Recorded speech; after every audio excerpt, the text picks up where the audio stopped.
बनारस का एक पुराना मोहल्ला, सकरी गलियां, छतों पर तुलसी के चौरे और मंदिरों की घंटियों की गूंज से भरा वातावरण। हर सावन सोमवार की रात 2 बजे एक छोटा सा कमरा अचानक रहस्यमयी ऊर्जा से भर उठता।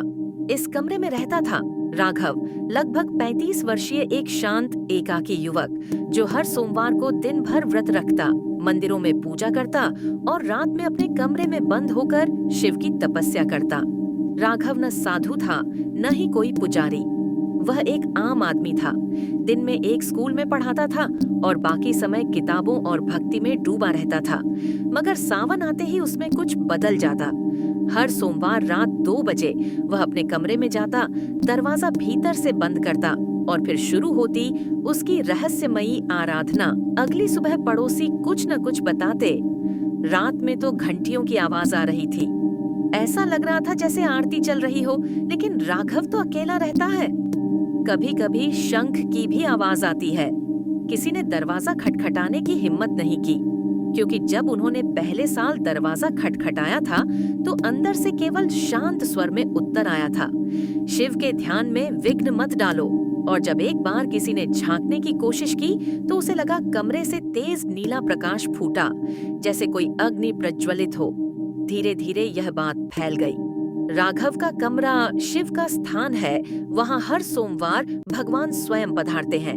राघव से जब कोई पूछता, कमरे में आरती कौन करता है, वह मुस्कुराकर कहता, जो मन से पुकारता है वहां शिव स्वयं आरती करवा देते हैं।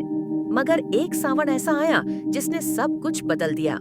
सावन का अंतिम सोमवार था। रात 2 बजे वही घंटियां, वही शंखध्वनि, वही आरती। मगर इस बार आरती के अंत में एक जोरदार गूंज हुई, हर हर महादेव। पड़ोसी डर गए। किसी ने कहा, राघव का कमरा कांप रहा था। सुबह दरवाजा नहीं खुला।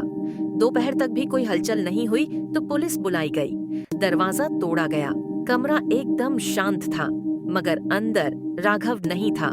बस बीच कमरे में एक छोटा शिवलिंग रखा था, जल से भीगा हुआ। उसके चारों ओर बिल्वपत्र और जल के छींटे थे। कमरे की दीवारों पर ताजा ताजा लिखी हुई एक पंक्ति थी, जहाँ सच्ची भक्ति होती है वहाँ शिव स्वयं आरती करने आते हैं। राघव कभी नहीं मिला, मगर हर साल अब भी उसी सावन सोमवार की रात 2 बजे वह कमरा फिर से जाग उठता है।